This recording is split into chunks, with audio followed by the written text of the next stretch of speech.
Welcome to episode 2 of our Follow the Leader Cork City Marathon YouTube episodes, and delighted this week to welcome Patrick Caroll to the show. Patrick obviously is well known to many as the man behind the Running Buddy app, but again, a great runner himself and well into strength and conditioning, which is what his expertise is being called upon. And welcome to the YouTube episode, Patrick. Thanks very much, Brian. Thanks over the top intro as well. Appreciate that. Yeah, had to be done. I suppose, look, again, we've spoken in the past, Patrick. You've been on with us before. No, not in this kind of format, but we might start by giving people a background to yourself. You know, obviously, as I said, you have the running background, but you also have the strength and conditioning and gym work as well and things like that. All right. Yeah, thanks for the intro, Brian. And yeah, a little bit about my background. I suppose I would have got in touch with ye, or we would have linked up through the local running scene mostly. That's been my main sport now for the last few years. I suppose on the background of more of a team sport, predominantly Gaelic football background. And my day job, I suppose, I'm working in a physiotherapy clinic here.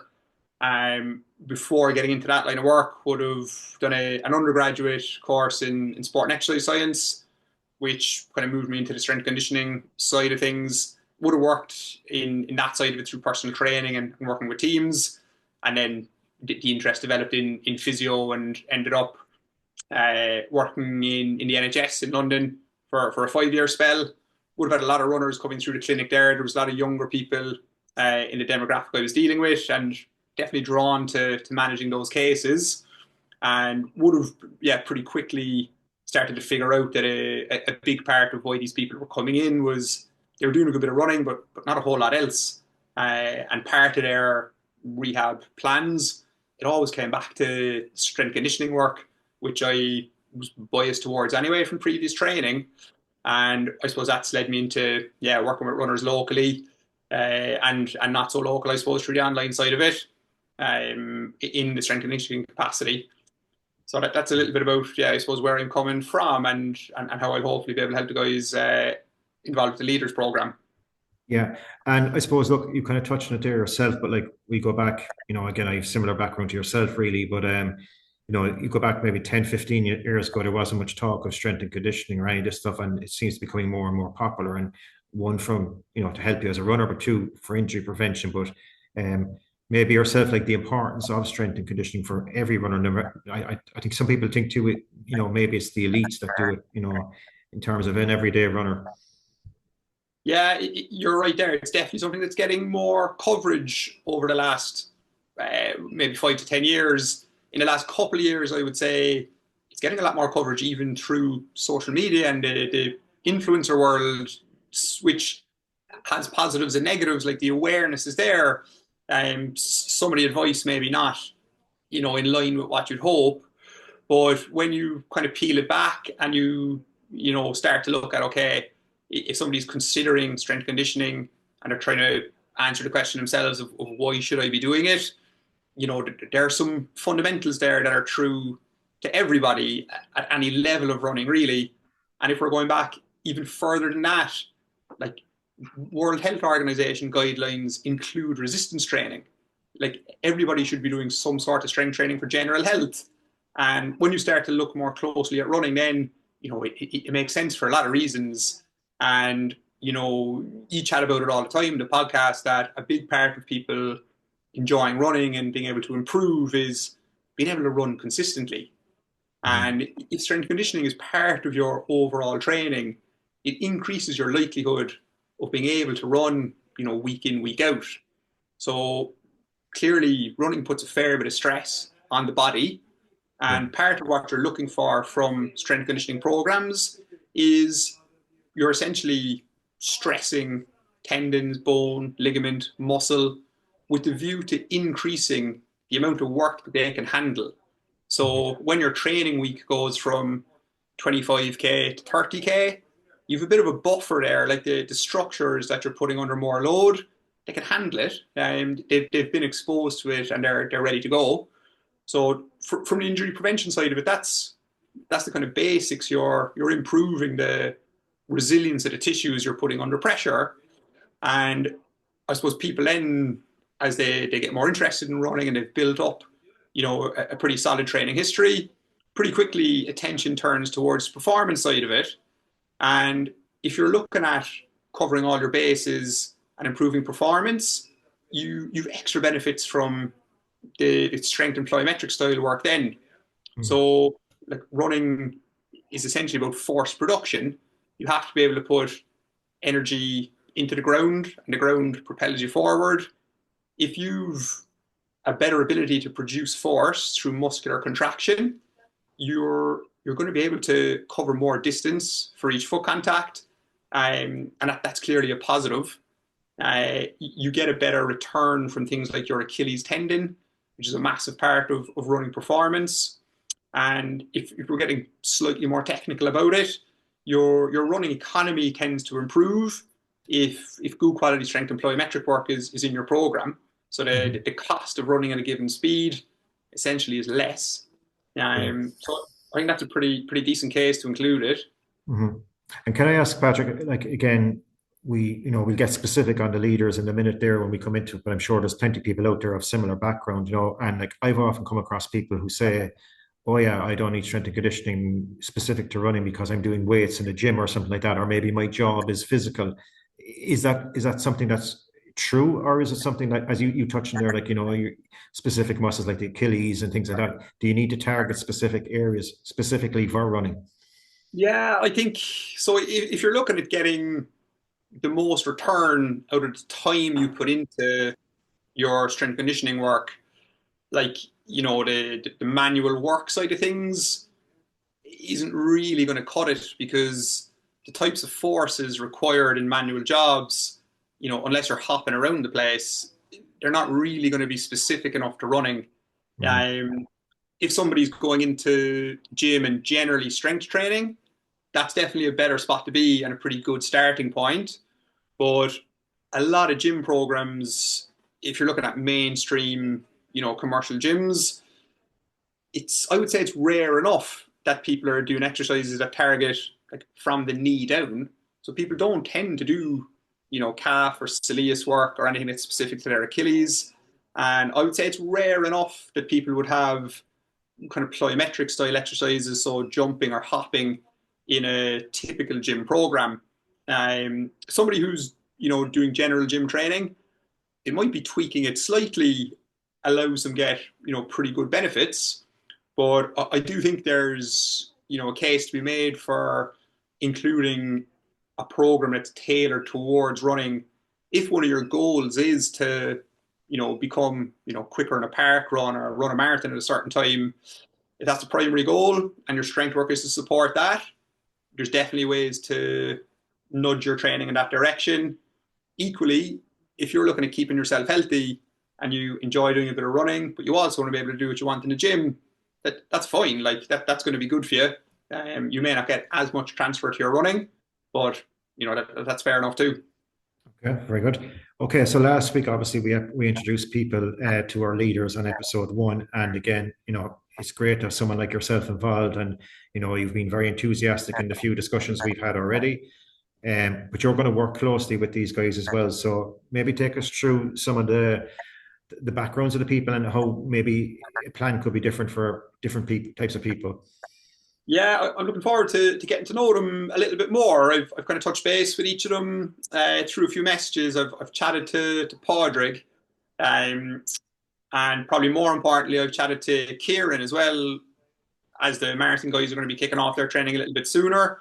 Yeah, So maybe before, maybe take that as a good starting point. So, like, you're obviously the strength and conditioning coach, and Kieran, as you mentioned, is we'll call it the running coach, and he's going to take the three marathon runners. Yeah. under his belt. Like, I know not everybody has a separate coach for separate things, but the importance of kind of combining both and getting the Yeah, balance right. Yeah. yeah, it's a nice position to be in for the leaders to have, I suppose, a bit of help on hand. Um, and like I'd be under no illusions from the coaching side of it. The guys involved in the leaders program, they could do the best S&C programs out there, but if they're not, doing enough running or the right kind of running, they're going to be in trouble. Mm. When it comes to race day, I would definitely see myself supporting the running programs. Um, and like I've plenty of experience of working with different coaches. Sometimes they're quite open to what the S&C coach has to say or what the physio has to say. Um, Sometimes they're not, and Yeah. it's a little Yeah. bit more struggle. Kieran's background, thankfully, is includes fitness training, basically, outside of the running scope of things. So from my initial chats with him, it's been pretty easy. Like he's identified that in each person's plan there's going to be room for dedicated S&C work, and I think that's important. 'Cause if the balance isn't there from the beginning, you basically don't want to get into an arm wrestle with the running coach about what's more important or what you fit in when. Yeah.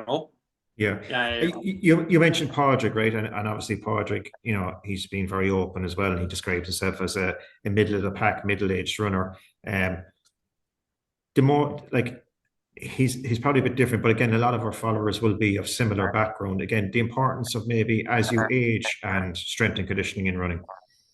yeah, that's a good point. Like, sort of, the Masters runner gets a fair bit of attention when it comes to the S&C side of it. So the likelihood of developing an injury when you're progressing through the age grades, it does increase, and the kind of the hands of time have their effect, and you're basically trying to fight those as best you can.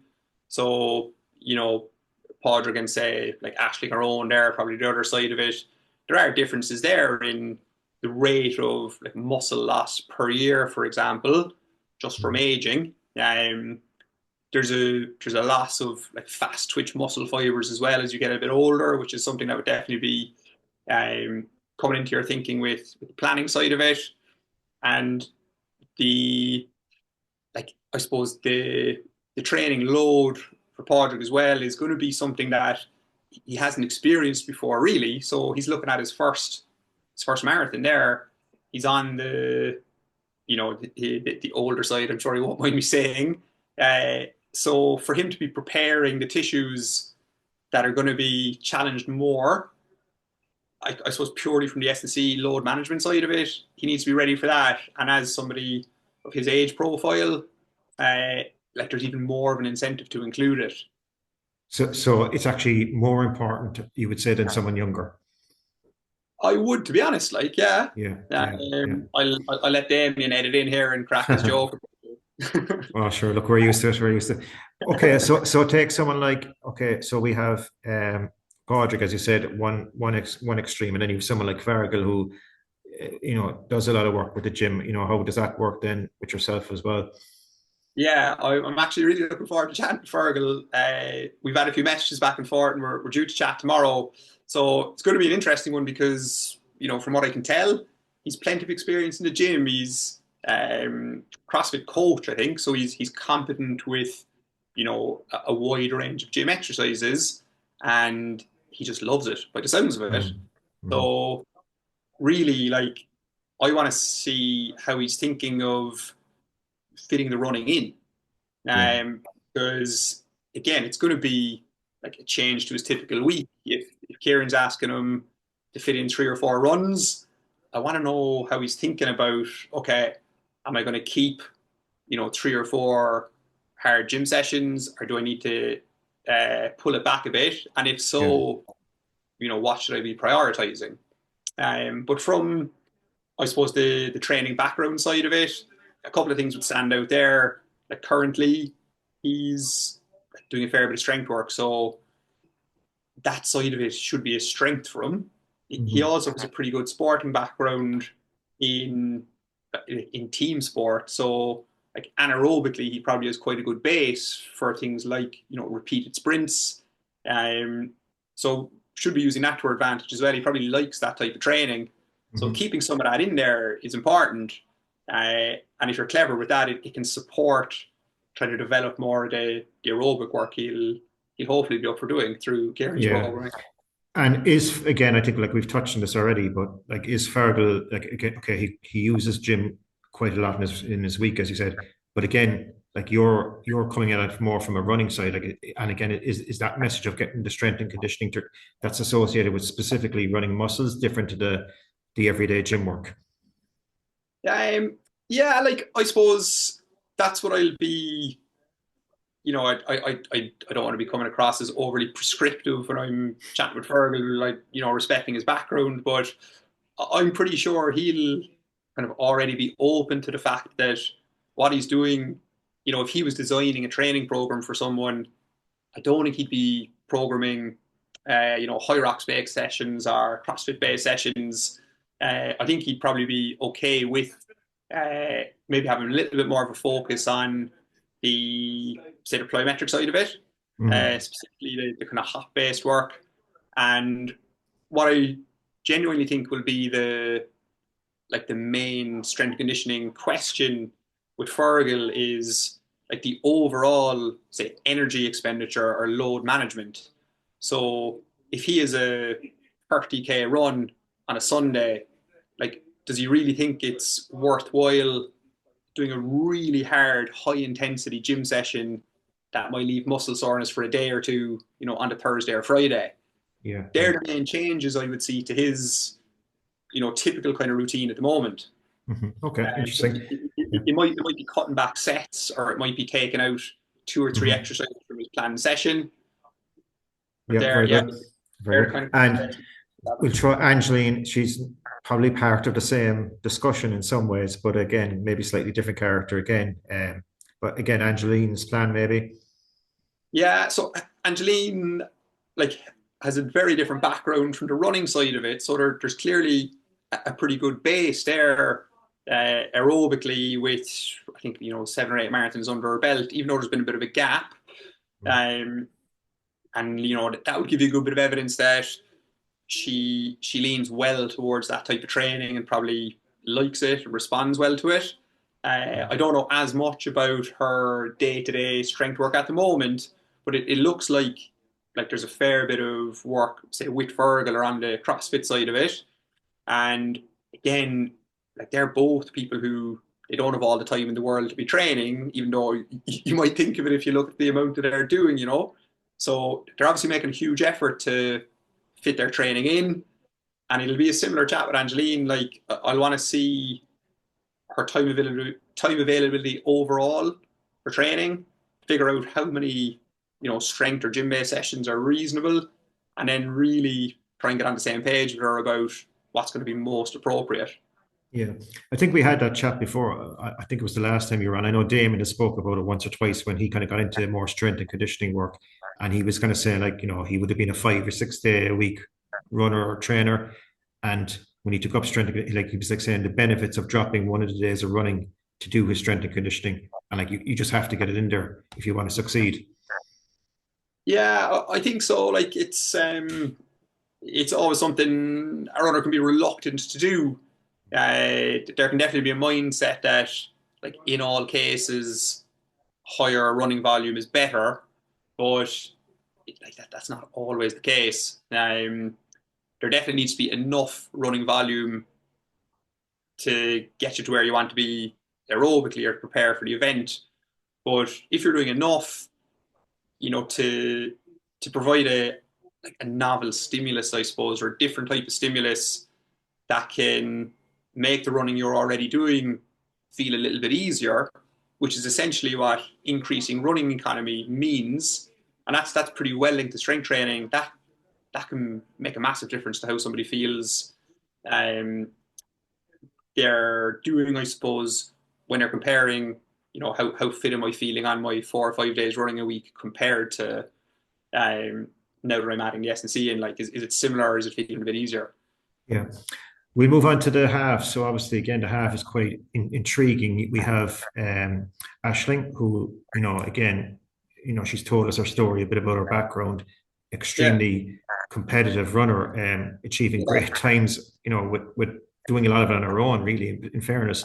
And then obviously, we've Owen as well, who was achieving quite a lot. Obviously, dropped off for a while. He's put on a bit of weight, as he said himself. So again, take us through those two types of people.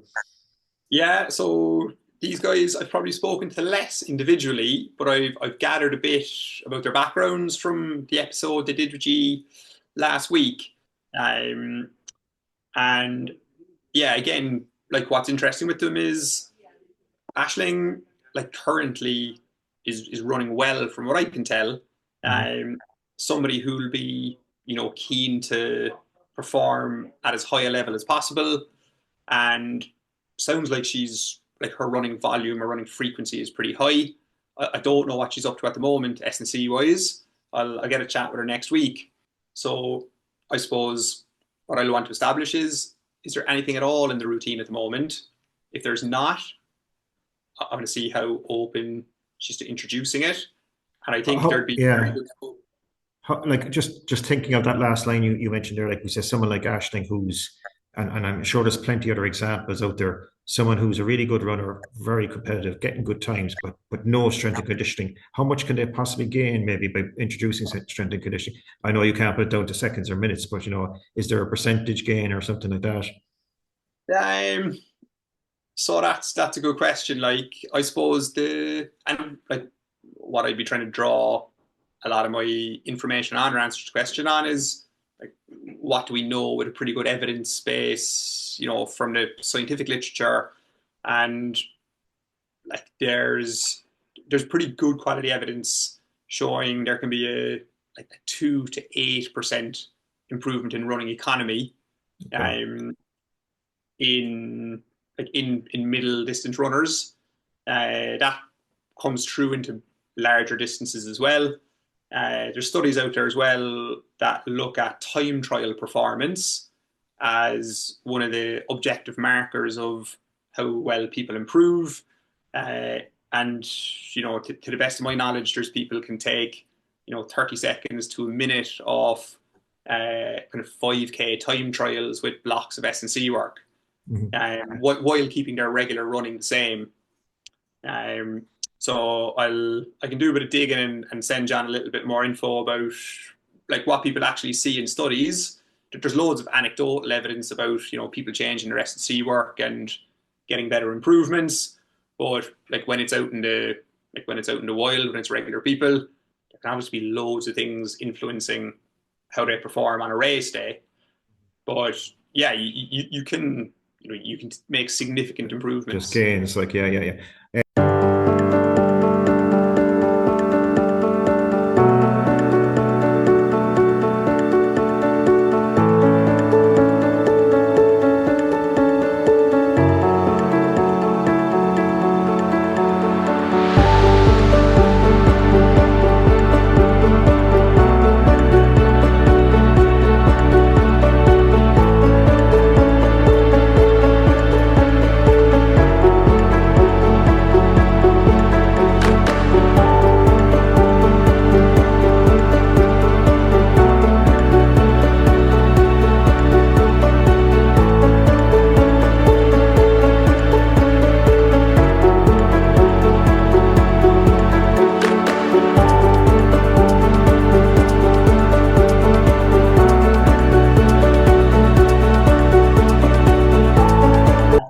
The last point on that, like, everybody's aware of how much, I suppose, excitement there was about super shoes coming on the scene, and the thinking there being that they improve running economy by 4%.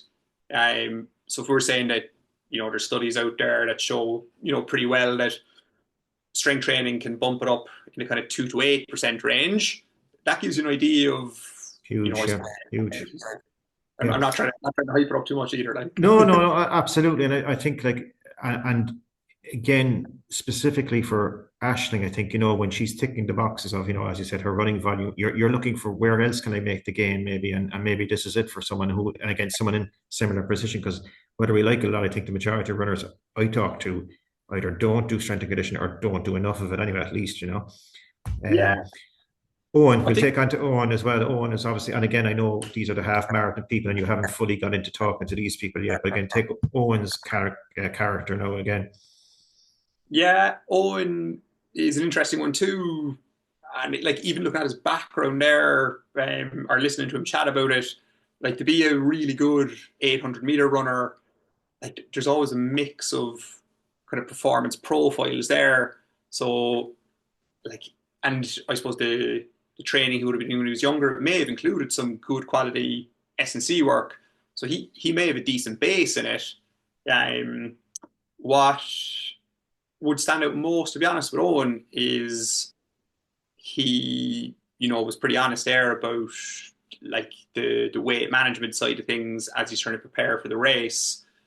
What I do come across a fair bit is people in that scenario who basically overtrain. Mm-hmm. So they'll they'll do their running sessions, but they feel like they have to be flogging themselves, doing high intensity gym work, or getting a big sweat on, when really it's a day where they should actually be recovering, Yeah. and preparing for the following day. So I'd be interested to see what he's thinking from that side of it. Mm-hmm. Um, I know there's a nutritionist on board as well, helping out here. Yeah. I'll definitely be chatting to Owen about that side of it, because that's an important angle to cover.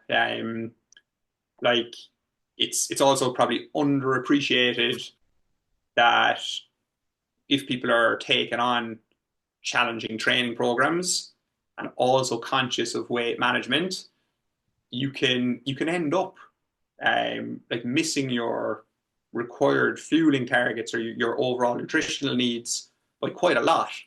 Yeah. And like something like developing a bone stress injury or stress fracture is a risk. And clearly, not speaking about Owen in particular there, but more generally, people Mm-hmm. who are in that scenario, it's a genuine risk. So I definitely want to check out, yeah, how he's thinking about managing his training week, and if he has any strategies he's thinking about. So the typical kind of things there would be um, like measuring caloric intake and seeing if there's a deficit or a surplus, which definitely needs a bit of guidance. Like Mm-hmm. Mm-hmm. Very good. so, Yeah. No, like again, I know this is early days, and again, we're only introducing you as well, and you're only getting to know the leaders.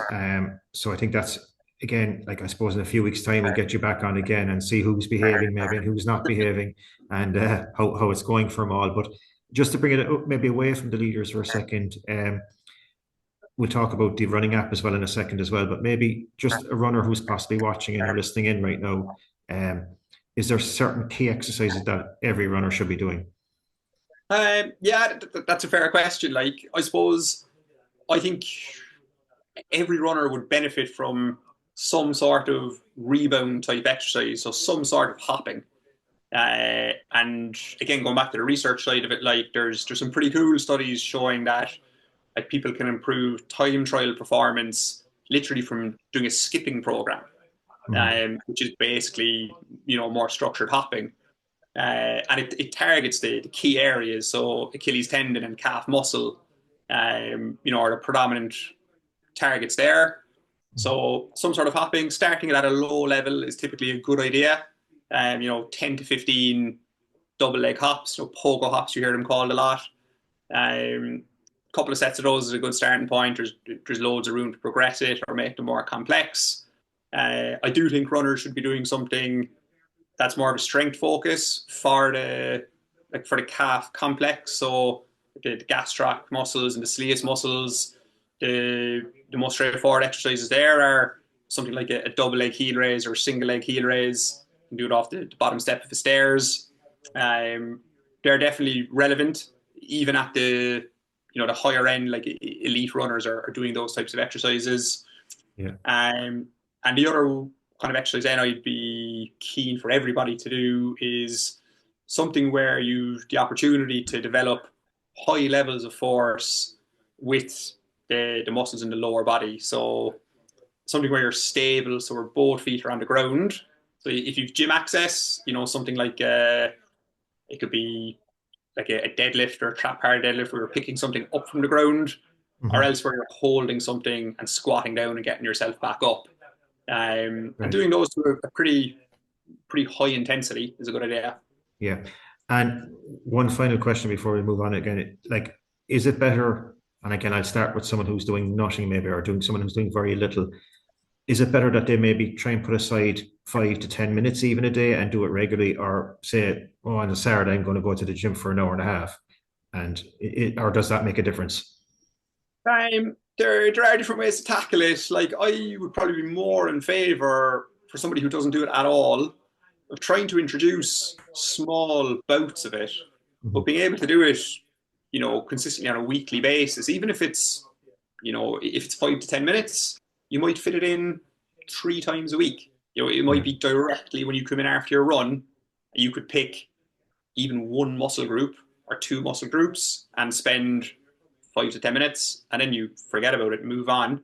Mhm. I think that's effective. That is a good way to fit it Excellent. in, and it has the benefit of um, reducing the need to get the gear on and leave the house again. Yeah. You're already in training mode, like, so you try and sneak it in there, like. Mhm. Mhm. Right. We covered a good bit there now. And again, this is very much an introductory episode. But as we said, you've been on with us before. And I know, again, you're using with the guys, the leaders, the Running Buddy app. And again, we spoke about that quite a bit over the last couple of years there. Give us a quick background on it, maybe, and how that might help other people. And again, how people may be able to get in contact with you or with, again, download this app and use it, maybe. Okay, yeah, thanks. So the Running Money app really came about from me going through the process of speaking with runners who were interested in strength and conditioning and asking for my help with putting a program together, which I was doing kind of on an individual basis. Um, Typically, at the end of seeing people who come to me first with an injury, they were back running and they're like, right, this S&C stuff, I want to keep it going. And would have had like healthy runners getting in touch as well. But after a while, you start to realize that like the programs they're starting to look similar. Most people need, you know, the same range of things. There might be a little bit of individualization, but generally, people need very similar types of exercises. Um, and I just wasn't able to, meet people, just running out of time in the week to meet people to set up these individual programs. So setting the app up seemed like a good next step, and a way to be able to get more runners access to good quality S&C work. So starting putting it together just over 2 years now. Have slowly been adding kind of programs to it. So at the moment, there's a starting line program, which would suit the type of runner you mentioned there, who doesn't have a whole lot of experience with it, wants to get started even at home. That'd be spot on. There's a loading up program, which would suit someone who has the ability to train at home or in a gym and has some experience with using weights. So that requires a couple of simple bits of equipment.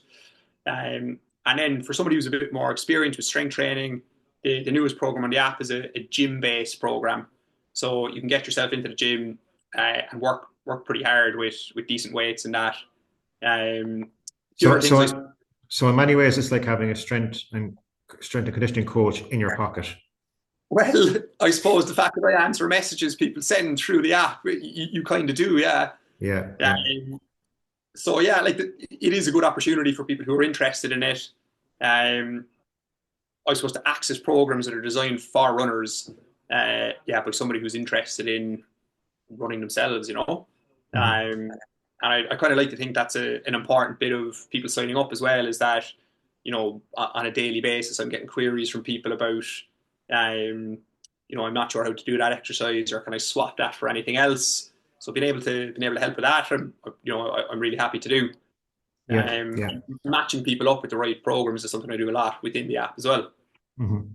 Brilliant. No, Patrick, it's been an absolute pleasure. Again, as I said, this is just an introductory episode, and we'll get to know you a bit more over the next couple of weeks, several weeks, and how you're getting on with the leaders. I'm really looking forward to hearing the feedback on that, and how the lads get on with you. We'll have to have everybody on in one episode, I think, and see have they all behaved, as I say. And are they following the plan? We'll find out. We'll find out who is and who isn't. But again, we'll put up your details here on the next slide, and we'll make sure everybody knows how to get in contact with you if they want to. And best of luck with your work in general, but best of luck with your work with these guys as well. Very good. Looking forward to it. Thanks, Brian.